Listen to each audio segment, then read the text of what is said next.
예, 오늘도 지난주에 이어서 우리 재림의 복음의 두 번째 시간을 좀 가져보고자 합니다. 제가 지난주에 예수님의 재림에 관한 복음을 다룰 때에는 예수님께서 말씀하신 처수에 대해서 함께 좀 생각해 보았습니다.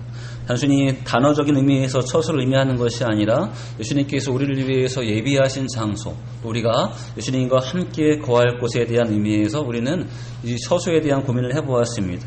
적어도 분명한 것은 믿음이 있는 사람이라면 그 누구도 부인할 수 없을 만큼 가장 사모하는, 가장 가고 싶은, 가장 좋은 곳이 주께서 맞이하고자 하는, 주께서 준비하신 처소임을 함께 좀 생각해 보았습니다.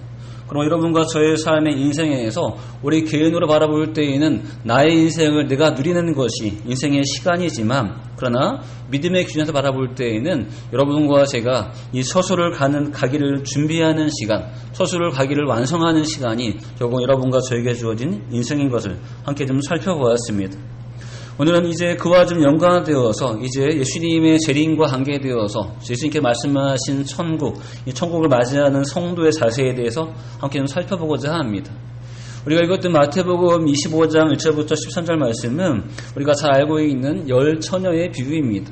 신랑이 올 때 신랑을 맞이하는 처녀들의 모습이 두 부류가 나눠지게 되어지고 그 가운데 지혜로운 처녀들과 미련한 처녀들이 나눠지는 결론의 모습을 우리는 이미 알고 있습니다. 여러분과 제게 정말 익숙한 내용이지만, 그러나 이 내용을 통하여서 우리가 주님의 재림을 한번 고민하고, 특별히 그 재림을 여러분과 저의 삶 가운데 앞에 왔을 때 우리 어떻게 이 재림을 준비하는지, 또 준비되어 있는지를 보는 시간으로 함께 말씀을 대하고자 합니다. 자, 그럼 이렇게 한번 고민해 보실까요? 우리 첫 번째 볼 수 있는 것은 예수님께서 지금 비유로 말씀하시는 이 천국은 과연 어떤 천국을 말씀하시는 것일까요? 우리 한번 1절 말씀 한번 다시 읽어보실까요? 1절 말씀. 여러분 읽습니다. 1절 말씀 있습니다. 시작.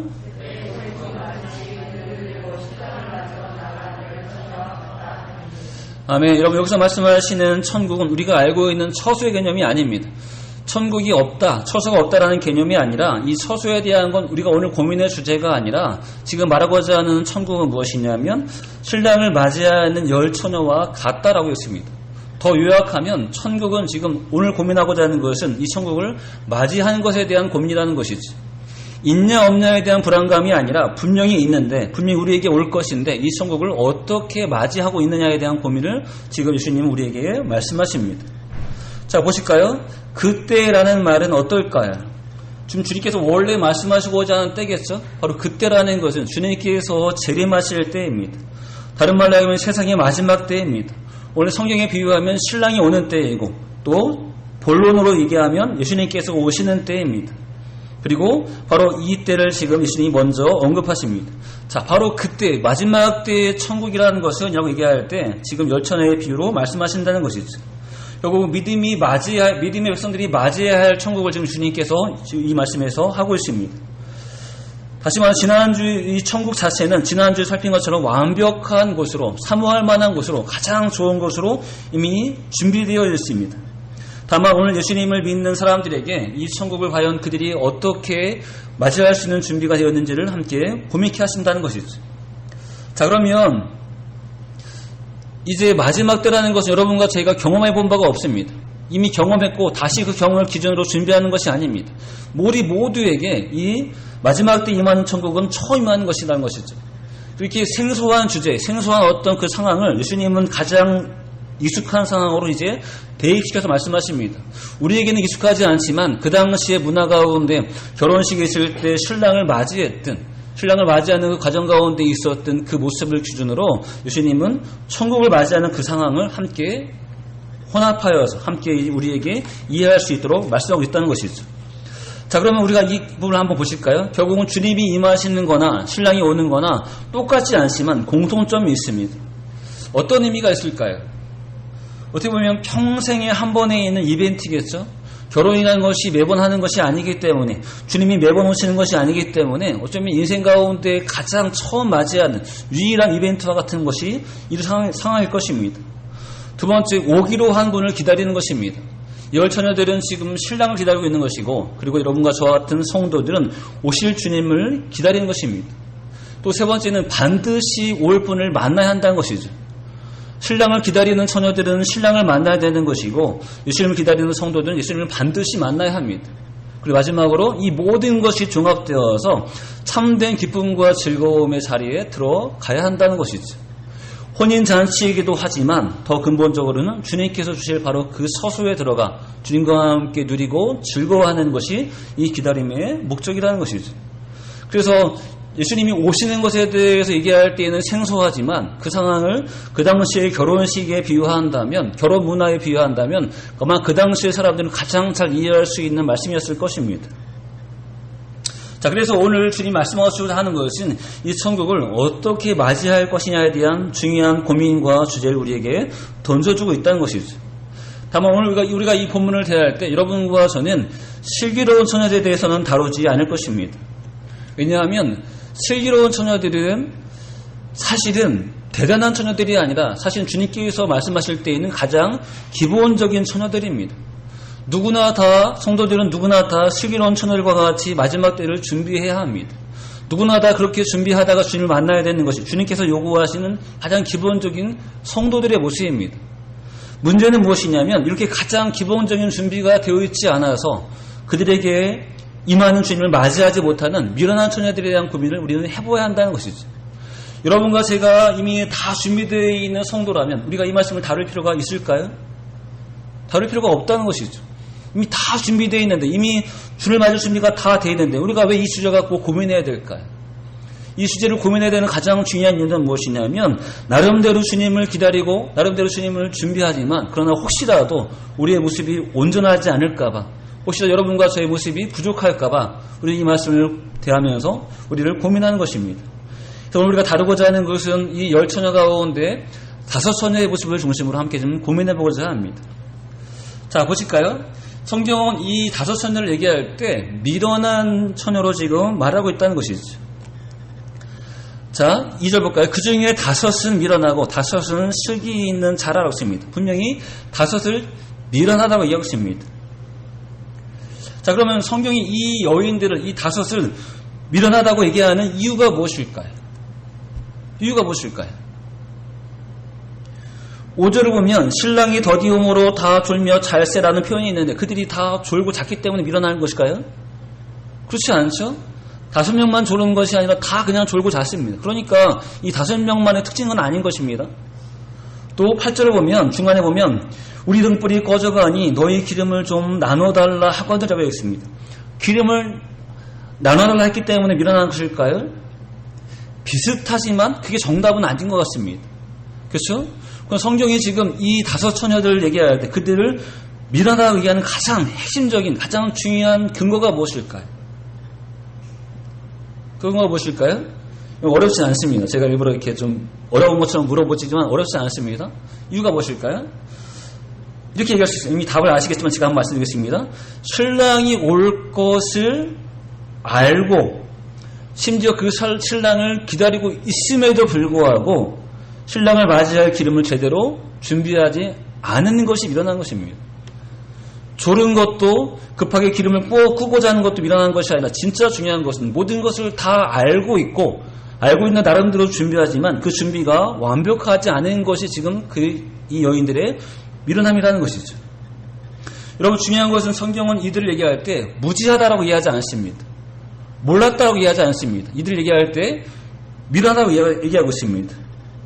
무지함과 미련함은 비슷하지만 좀 다릅니다. 무지함은 무엇이죠?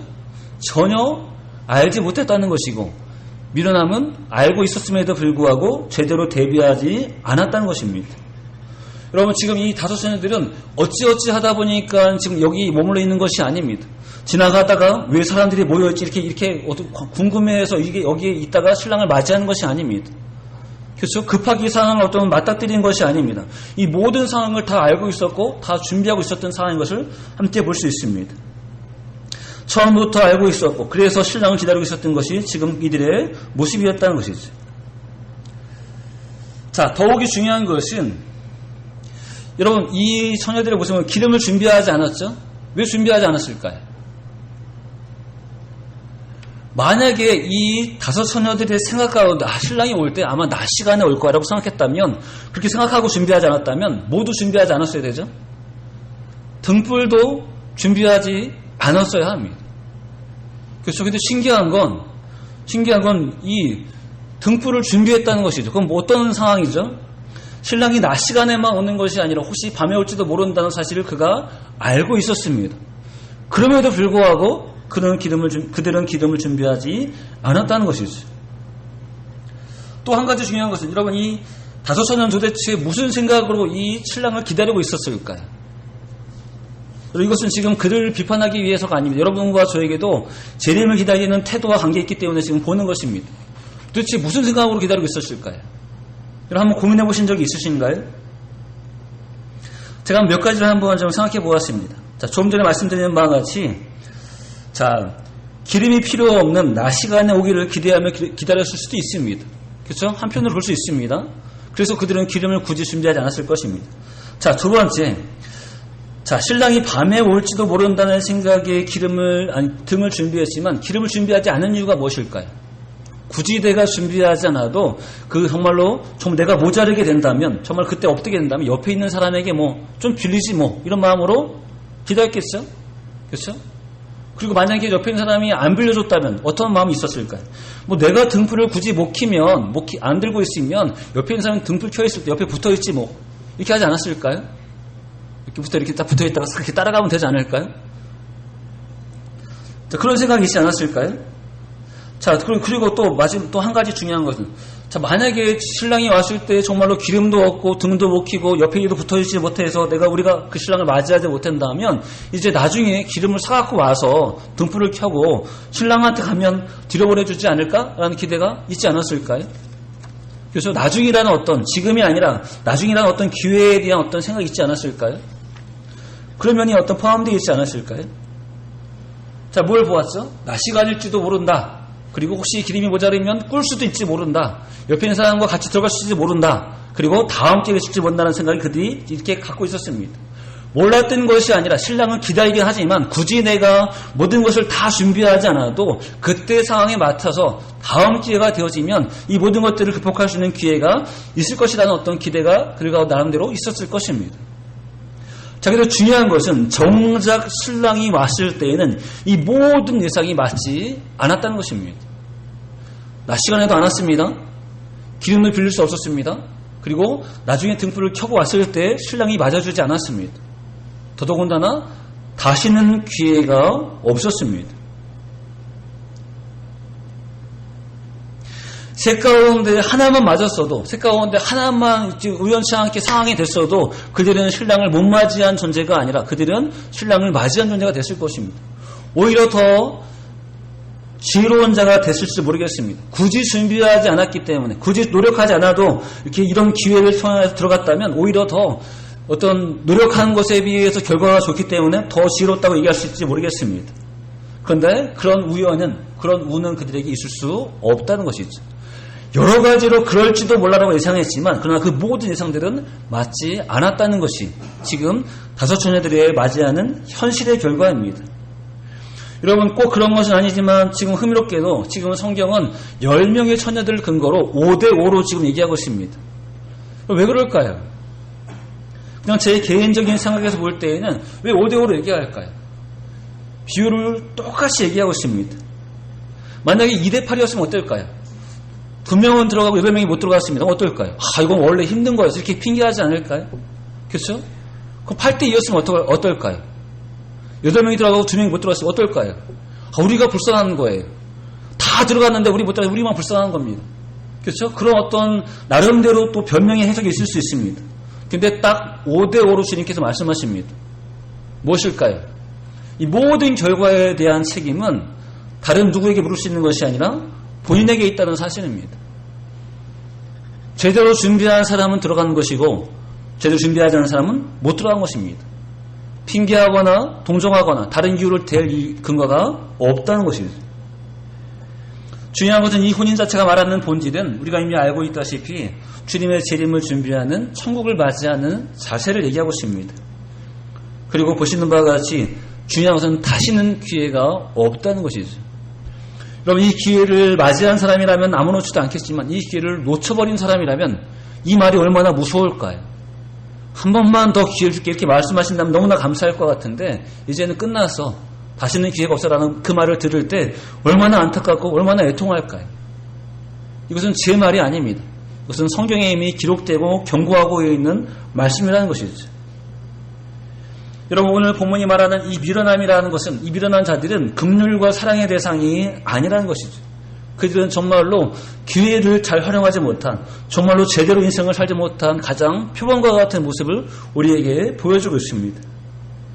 여러분 그렇다면 이 다섯 소녀들의 실수를 우리는 어떻게 분석해 볼 수 있을까요? 좀 전에 제시했던 것과 연관이 있지만 한번 좀 같이 좀 더 고민해 볼 필요가 있습니다. 그럼 그들은 왜 이런 생각과 이런 판단의 행동들을 하고 있었을까요? 저는 한 세 가지로 한번 볼 수 있다고 생각이 되어집니다. 첫 번째는 그들은 말씀 그대로 믿지 않았던 자입니다. 말씀하신 그대로 믿고 있지 않았습니다. 다른 말로 이야기하면 교만했습니다. 주의 말씀을 말씀대로 그대로 믿고 있는 것이 아니라 그 말씀에 뭘 첨부했죠? 자신의 생각과 자신의 판단과 만약에 경우의 수들을 첨부했습니다. 그렇게 말씀하셨지만 내 생각에는 그렇지 않을 것 같아. 내 생각에는 이런 경우도 가능할 것 같다라는 어떤 그런 것들을 첨부했습니다. 결국은 그 말은 다른 말로 얘기하면 말씀에 대해서 믿지 않은 것이고 오히려 그 말씀보다는 본인의 생각을 더 옳게 여긴 것입니다. 물론 그런 생각이 들 수도 있겠죠. 그런데 그럼에도 불구하고 주의 말씀을 믿었다면 자신의 생각을 내리고 주의 말씀을 따라갔을 것입니다. 그러나 이 다섯 소녀들은 그렇지 않았다는 것이죠. 또 다른 말로 얘기하면 예수님의 재림을 제대로 준비하지 않은 성도들은 결국은 주의 말씀을 제대로 믿지 않은 자이고 그리고 주님 앞에 교만하게 그 말씀을 대하는 자라고 볼 수 있다는 것입니다. 설마 정말 그러겠어? 정말 오늘 오시겠어? 정말 오래 오시겠어? 앞으로 한 30년 정도 후에는 고민하 오실 수도 있지 모르겠지 라는 그런 생각으로 우리는 설마라는 말을 넣는다는 것이죠. 정말이라는 어떤 말을 넣는다는 것입니다. 두 번째는 뭘까요? 이 사람들은 게으른 사람들입니다. 여러분 기름을 준비한다는 것은 값을 치른다는 의미입니다. 자신의 시간이든 자신의 의지든 자신의 마음이든 때로는 물질이든 기름을 준비한다는 것은 주님께 보일 무언가를 주님을 맞이할 그 무언가를 준비한다는 것입니다. 하늘에서 떨어진 것을 주워왔다는 의미가 아니라는 것이죠. 지금 슬기로운 다섯 소녀가 제시할 때 뭘 얘기하는 거죠? 파는 자들에게 가서 사라는 것입니다. 분명히 기름을 준비하기 위해서 값을 치르는 것이 포함되어 있습니다. 근데 지금 이 사람들은 이 다섯 자녀는 주님을 맞이하기 위해서 그런 값을 치르지 않았다는 것이죠. 만약에 그 값이 물질이었다면 어떻게 되죠? 시간을 들여서 일을 해야 되지 않을까요? 며칠 동안이라 일을 해야 되지 않을까요? 그러면 준비한 사람들은 그 시간을 들여서 기름을 준비한 것이고 준비하지 않은 사람들은 그 시간 동안 뭐 했을까요? 뭐 했을까요? 놀았겠죠. 그렇죠? 즐겼겠죠. 자신의 삶을. 나름대로 좋았겠죠. 그러나 결론은 무엇이냐면 그들은 정말 어찌할 수 없었던 준비할 수 없었던 자들이 아니라 그들은 게으른 자입니다. 그들은 나태한 자입니다. 그들은 값을 치르기를 싫어하는 자입니다. 그 값이 무엇일까요? 때로는 주께서 말씀하시는 성화의 과정입니다. 나의 삶이 주 앞에 거룩하고 온전하기를 살기를 몸부림치는 것이 포함되어 있습니다. 거룩이 포함되어 있습니다. 때로는 말씀하신 대로 충성하는 것이 포함되어 있습니다. 말씀하신 대로 순종하는 것이 포함되어 있습니다. 이것이 바로 주님 앞에 우리가 주님을 맞이할 때 내세울 수 있는 기름이고 내세울 수 있는 열매라는 것이죠. 그러나 그들은 이런 것들을 준비하지 않았다는 것이죠. 여러분 우리 뒤에 나오는 달란트 비유를 보게 되어지면 한 달란트 받은 자들을 주님께 꾸질 때 악하고 게으른 중이라고 말하고 있습니다. 그렇죠? 네가 그랬구나. 어떡하냐 안타까워서 이렇게 말하지 않습니다. 그가 지금 달란트를 그대로 그냥 묻어놨다는 것 자체만으로 지금 그를 악하고 게으른 중으로 주님께서 말씀하십니다. 아무것도 주님께 보일 것이 없습니다. 예수님께서 주신 십자가 외에 구원 외에 우리가 주님께 보일 것이 아무것도 없다는 것은 마치 한 달란트 받은 자와 똑같다는 것이죠. 그러나 그 사람은 주께서 보실 때 주님께 맞이할 기름이 없는 자와 같은 모습인 것을 보게 되어집니다. 여러분과 제가 주님께 보일 열매가 있어야 합니다. 주님께 보일 기름이 있어야 합니다. 우리는 게으름으로 신앙생활할 것이 아니라 주께서 내게 원하시는 것이 각자마다 다르지만 때로는 개인적인 성화와 거룩을 위해서 주신 사명을 위한 충성과 순종을 위해서 살아가는 그 삶을 살아내야 합니다. 여러분 달란트 받은 종이 주인을 기다릴 때에도 언제 오실지 몰랐습니다. 막 놀다가 부랴부랴 장사한 것도 아닙니다. 그들도 역시 언제 올지 몰랐습니다. 그러나 그들이 이제 열심히 장사해서 달란트를 남겼을 때 그들은 뭐 했죠? 이 달란트를 가지고 주인을 간절히 기다렸습니다. 내가 주인에게 충성한 것을 보이기 원했고, 그리고 이 자신의 맡겨진 이 직무를 주인에게 이제 다 돌려드리기 원했다는 것이 그들의 입장이었습니다. 기름이 있는 자는, 주님께 보일 것이 있는 자는, 열매가 있는 자는 주님을 기다리는 자입니다. 그러나 반대로 주님께 보일 기름이 없는 자는 사실은 한 달란트 받은 자와 같이 되도록이면 안 오셨으면 안 오시기를 기대하는 모습이 바로 그런 모습이라는 것이죠. 여러분과 저는 과연 어떤 모습으로 주님의 재림을 기다리고 있습니까? 열매가 있는 모습으로 마치 마라나타 주님을 기다리는 바와 같이 언제든지 오시면 할렐루야 하지 뭐라는 마음으로 기다리십니까? 아니면 설마 라는 마음으로 기다리십니까? 게으른 자가 되기보다 우리는 부지런한 자가 되어서 열매 있는 자가 되어서 주님의 재림을 편하게 기다리는, 주님의 재림을 설렘을 기다리는 여러분과 저의 모습이 되어져야 할 것입니다. 이런 삶이 있어지기를 주의 이름으로 축원합니다. 또 세 번째 볼 수 있는 것은, 여러분, 잔치에 들어가지 못했다는 것은 거기에 멈춰지는 것이 아니라는 것이죠. 안타깝네, 좋을 수 있었는데 그렇게 멈춰지는 것이 아닙니다. 잔치에 들어가지 못했다는 것은 그와 반대되는 삶이 그한테 주어진다는 것입니다.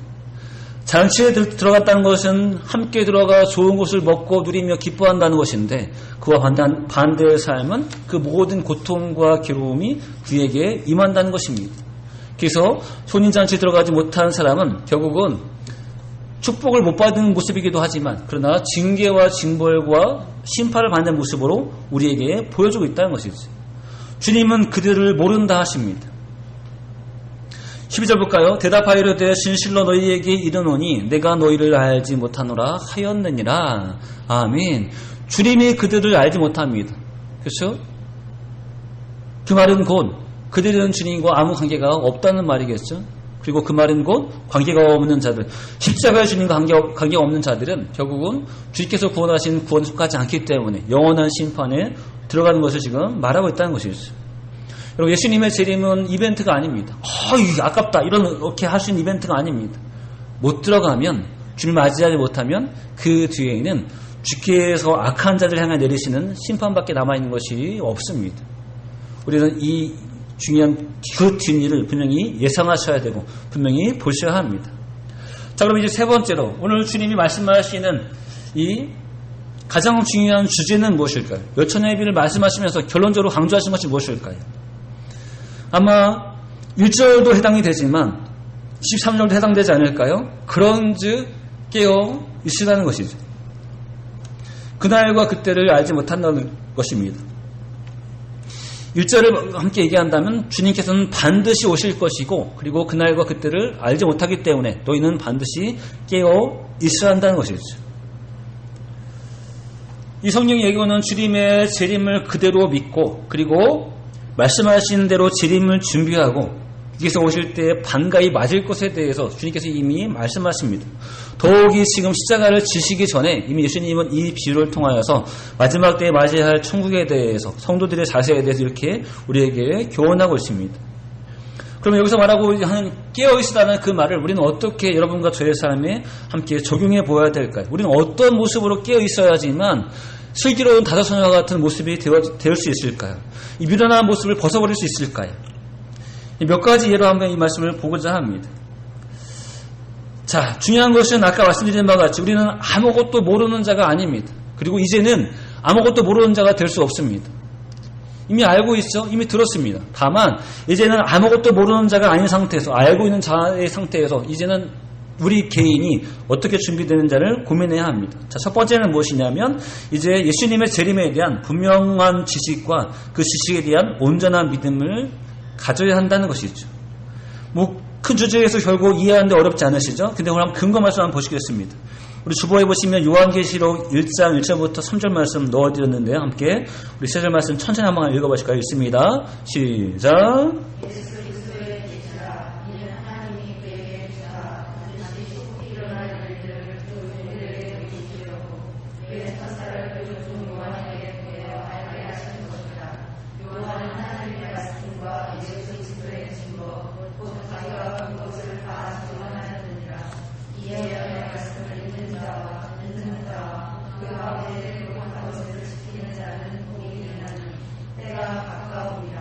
아멘. 여러분 1절부터 3절에서 굉장히 중요한 것은 이제 요한이 드러나고자 하는 계시가 무슨 내용인지를 말하고 있습니다.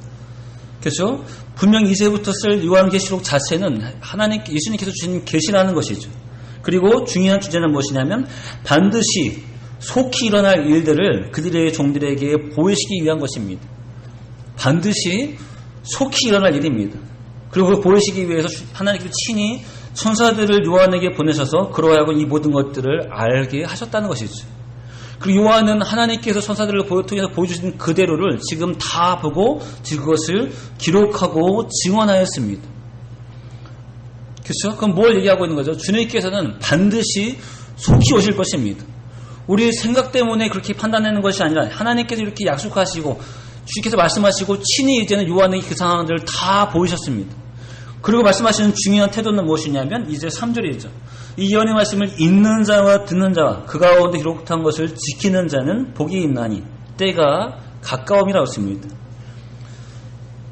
우리가 이제 말세지 말에 알아야 될 가장 중요한 것은 바로 주님의 재림에 대한 바른 인식과 바른 준비에 대한 모습이라는 것이죠. 그러므로 우리가 말씀드린 바와 같이 이제는 이 재림을 우리는 정확히 보아야 합니다. 되도록 가능하게 열심히 보아야 합니다. 과거의 사건이 아니라 앞으로 임할 사건이기 때문에 그렇습니다. 그리고 이 사건은 다시는 기회가 없는 단 한 번밖에 없는 사건이기 때문에 그렇습니다. 온전한 믿음으로 이 사건을 준비해야 합니다. 저희가 오늘 새벽 시간에 유다서를 보았는데요. 이 유다서가 끝나면 이제 새벽 시간에 요한계시록을 다시 대하고자 합니다. 2016년 10월 달에 이 새벽 예배에서 요한계시록을 다뤘는데 지금 다시 한번 요한계시록을 다루고자 합니다. 여러분, 그래서 지금 중요한 것은 요한계시록이 이단들이 많이 사용하는 성경이기도 하지만 그렇다고 믿는 사람들이 거부할 말씀이 아니라는 것이죠. 오히려 이단들보다 더 열심히 읽어야 하고 열심히 보아야 하는 것이 우리가 보아야 하는 요한계시록의 말씀입니다. 그러므로 여러분과 저에게 재림은 설마라고만 의미에서 대할 부분이 아니라 이제 우리가 그 말씀을 항상 가까이 대하고 가장 정확히 이해해야 합니다. 두 번째 볼 수 있는 것은 등불을 준비하듯이 등불의 기름을 준비하듯이 깨어있는 삶으로 주님을 맞이할 삶으로 나가야 한다는 것이죠. 여러분, 깨어있다는 것에 대한 이해가 좀 필요합니다. 여러분, 이 깨어있다는 것은 오늘 누가복음 21장 31절 34절에서 보여지고 있는데요. 제가 천천히 읽으면서 좀 설명을 드리겠습니다. 너희는 스스로 조심하라. 그렇지 않으면 방탕함과 술 취함과 생활의 염려로 마음이 둔하여지고 뜻밖의 그날이 덫과 같이 너희에게 임하리라. 아멘. 1절만 먼저 보실까요? 우리 31절만 먼저 보실까요? 자, 스스로 조심할 것에 대해 얘기하고 있죠. 자, 근데 이 조심이 어떤 걸 얘기하고 있냐면 마음이 둔하여지는 것을 조심하라고 얘기했습니다. 그렇죠? 우리 마음이 둔하여지는 것을 경고하고 있습니다. 근데 그 둔하여지는 원인이 무엇이죠?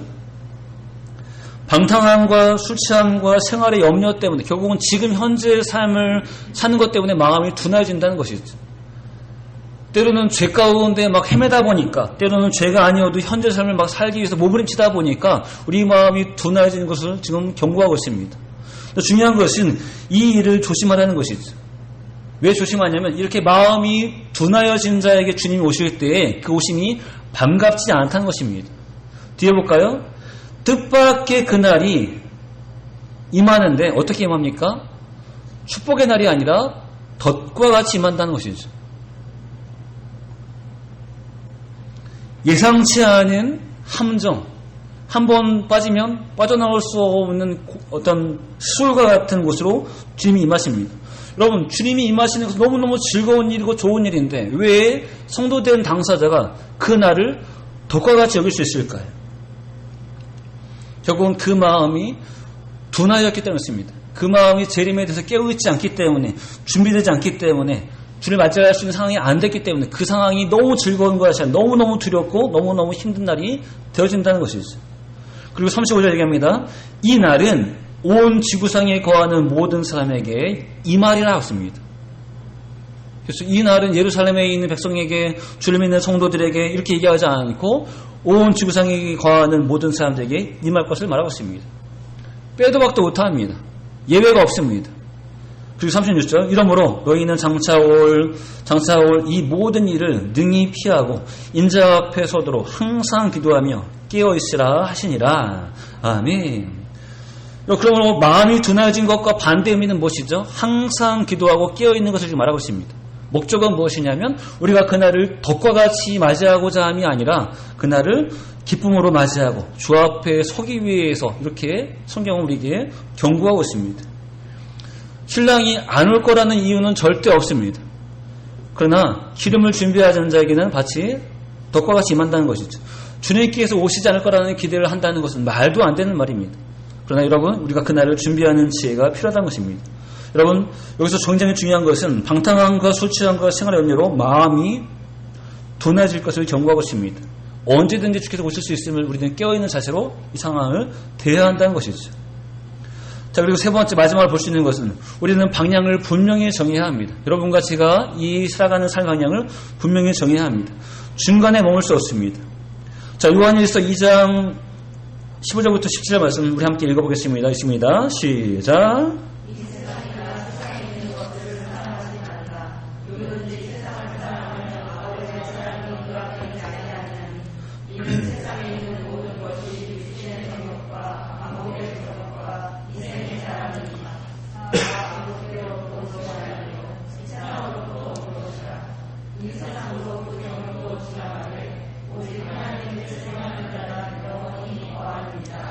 아멘. 이런 요한일서를 저희가 새벽에 말씀드리면서 설명을 드린 것이 있는데요. 중요한 것은 성경이 말하는 세상은 두 가지가 있습니다. 두 종류를 우리가 이해할 수 있는데, 첫 번째는 하나님께서 만드신 피조물을 말할 때 세상이라고 표현하기도 합니다. 눈에 보이는 모든 것들, 그것을 성경은 세상이라고 말하기도 합니다.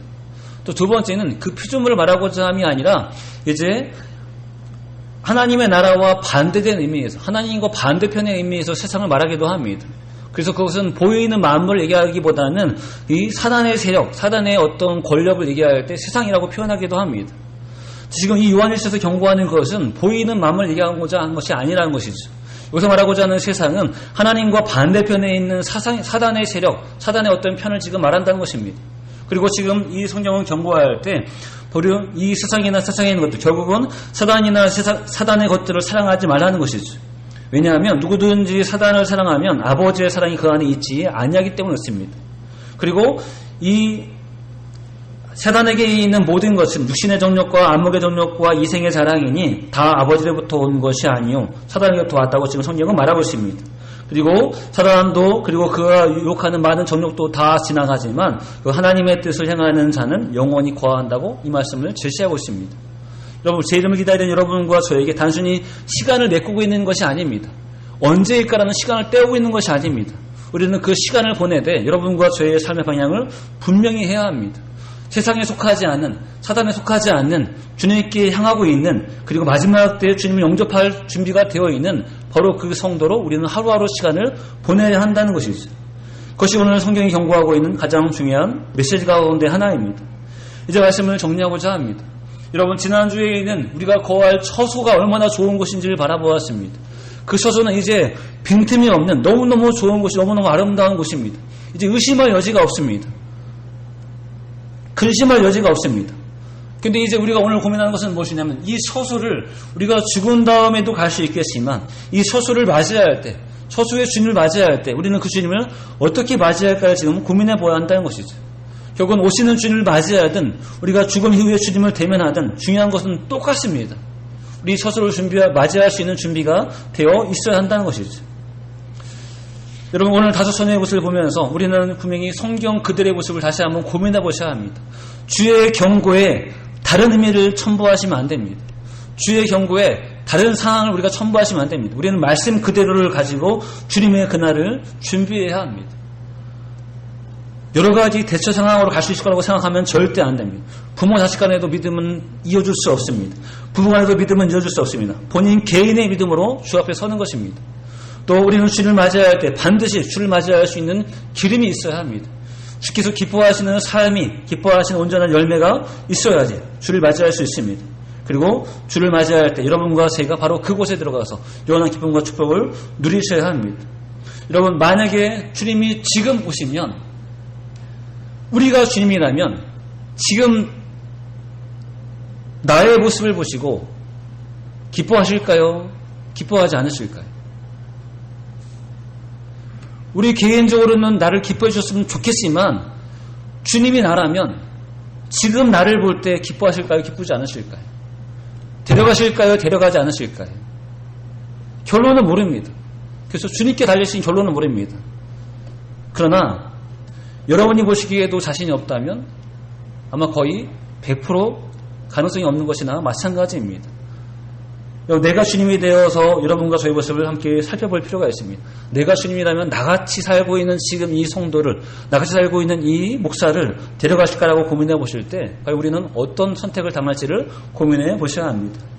옆에 있는 성도에게 잘 보이기 위해서, 교회의 목사에게 잘 보이기 위해서 우리는 살아가는 것이 아닙니다. 우리는 주님을 맞이할 준비를 하는 것이고, 주님을 맞을 때 우리는 결코 예외되지 않기 위해서, 슬기로운 자녀로 주 앞에 맞이하기 위해서 살아가야 합니다. 여러분, 재림은 반드시 있을 사건입니다.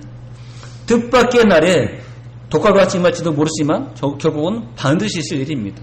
저도 여러분들도 이제 우리 주님의 재림을 늘 기다리시고 준비하시되 시기롭지 않은 미련한 자가 아니라 시기로운 자로 준비하시고 그날을 맞이하는 우리 모두가 되시기를 주의 이름으로 축원합니다. 기도하겠습니다. 할렐루야, 감사합니다. 저희를 사랑하시고 사랑하셔서 다시 한번 주님의 재림에 대해서 볼 수 있도록 인도하시니 감사합니다. 몰랐던 주제가 아니고 우리가 준비하지 않았던 것도 아니지만 그러나 중요한 것은 마치 미련한 다섯 처녀와 같이 신랑이 올 것도 알고 신랑을 기다리고 있으면서도 불구하고 기름을 준비하지 않고 대충 준비하고 있는 이 다섯 처녀의 모습이 주님의 재림을 기다리는 우리의 모습이 아닐까. 우리가 두렵고 떨림으로 점검할 수 있도록 인도하여 주옵소서. 주님, 어느 때에 주께서 오시든지 마라나타 주님을 맞이할 수 있는 준비가 되어 있는 저희 모두가 될 수 있도록 인도하여 주옵소서. 정말로 주님의 재림을 마치 우리가 상식으로만 지식으로만 대하지 않게 하시고 우리 삶 가운데 늘 깨어있는 모습으로 항상 기도하며 준비하게 하시되 혹시라도 분주한 삶 가운데 죄 가운데 있는 헤매인 삶 가운데 마음이 둔해지지 아니하도록 늘 깨워주시고 함께하여 주옵소서. 어린아이부터 어른에 이르기까지 때론 노년에 이르기까지 모두가 깨어있는 신앙으로 살게 하시되 언제 오시든 주님을 맞이할 수 있는 귀한 복받은 우리 자원교회가 될 수 있도록 도와시고 은혜가 온는 성도 될 수 있도록 축복하여 주옵소서. 그러나 주님, 우리가 종말론적 신앙에 묶여서 물론 시험받지 않게 하시고 주어지는 삶을 성실히 살아가며 그때를 맞이할 수 있는 성실한 삶, 거룩한 삶 살 수 있도록 축복하여 주옵소서. 감사드리고 영광을 올려드리오며 예수님의 이름으로 기도합니다. 아멘.